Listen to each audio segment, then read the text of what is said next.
take on the lay midwife situation? Well, obviously, you heard what we think of midwives. But this would be the uncertified. Right. Yeah. And there's a balance to be struck there. Mm-hmm. We do want to give credence to the tradition of nurse midwives that were delivering babies way before we had doctors or medical schools, etc. And as you can see, we're trying to do this. But there does need to be some level of licensing and certification to make sure they have the requisite training. And so it's a balance. I don't know the facts of the individual case. Secretary Johnson might want to chip in.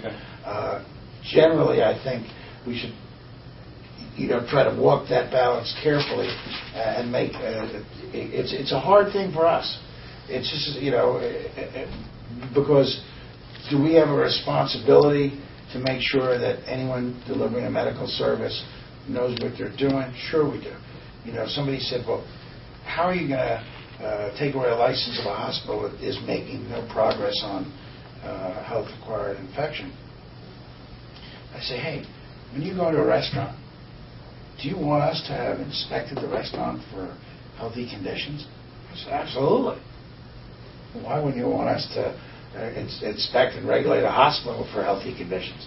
So, I don't want an over-regulated society, but I think it's very, very important, and we ought to try to reach some compromise. I've asked Rosemary and Susan to work with Dr. Johnson to figure out if we can work a compromise there. Because it pained me to read the editorial in the Patriot attacking us for prosecuting this nurse midwife. But at the same time, there was a complaint filed by someone who thought this person didn't have the training to do what they were doing. Tough road to hoe.